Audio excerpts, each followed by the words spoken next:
নিজের বসতভিটা ছেড়ে পরিবার পরিজন নিয়ে দিনরাত রাস্তায় ঘুরছেন ফজলুর রহমান। পঞ্চগড় জেলার আটোয়ারী উপজেলার ১ নং মির্জাপুর ইউনিয়নের নলপুখুরি গ্রামের বাসিন্দা ফজলুর রহমান দীর্ঘদিন ধরে পৈতৃক ভিটায় বসবাস করলেও প্রায় ১ বছর ধরে সেই বাড়িতে উঠতে পারছেন না তিনি ও তার পরিবার।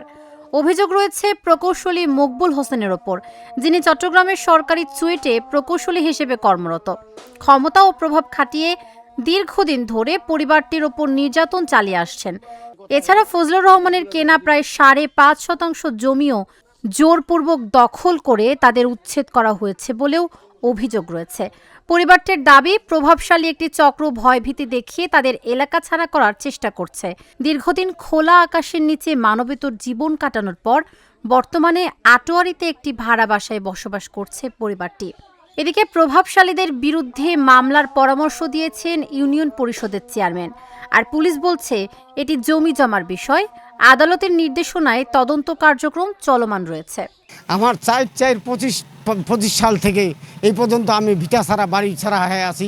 ওই প্রকৌশলী ইঞ্জিনিয়ার মকবুল হোসেন উনি প্রভাবিত করে বিভিন্ন জায়গায় ভাঙচুর লুটপুট মানুষের দ্বারা করায়।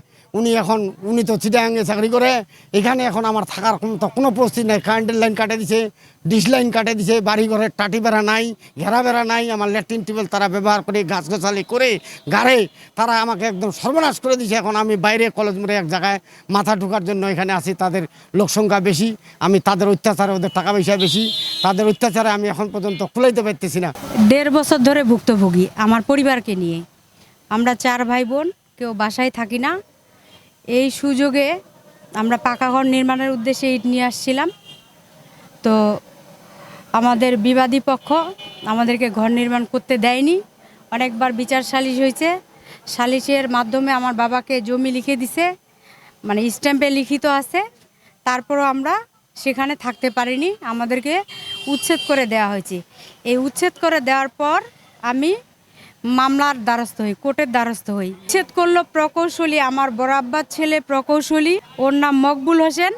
ওর ইশারায় এবং উনি থাকে বিচার করছে যে আমার বাবাকে ৫.৫% জমি দিবে। এখন গাছ লাগাইছে আমাদের আছে, আপনারা দিয়ে নিয়ে নিলেন, দিয়ে আবার কি ওরা তো নিল না, ওরা তো নিল না, নিল তো ওটা কেস করলো, মামলা করছে তো আমরা নিব না, কেস করলো, মামলা করলো 100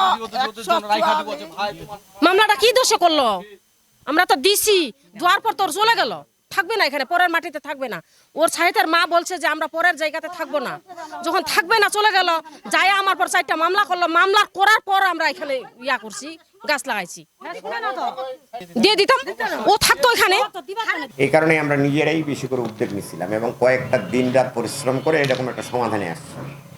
এর পরবর্তী সময়ে আমি শুনছি যে ওই 5.5 জায়গাও থেকেও উনি বঞ্চিত হয়েছে।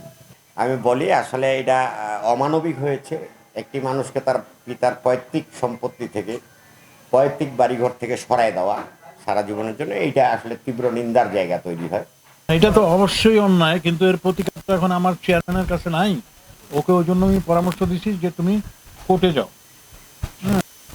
কোর্টে যায় তুমি ব্যবস্থা করো। ও কোর্টে গেছে বোধহয়, প্রথম একটা দখলের মামলা করেছে 44-45, তারপরে বোধহয় আরো। অবশ্যই এটা তো এখনো বোঝা যায় যে তারা 44-45 ভাইলেট করছে, এটা তো এখনো বোঝা যায়। এই মামলাটা বর্তমানে তদন্তাধীন। এটা আসলে ভুক্তের লোক জায়গা জমির বিষয়।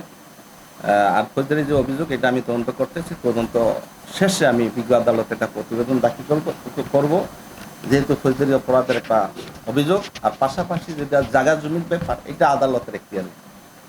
এটা আলাদা আদালত, জায়গা জমি কে পাবে কি পাবে না এটা আদালত দেখবে।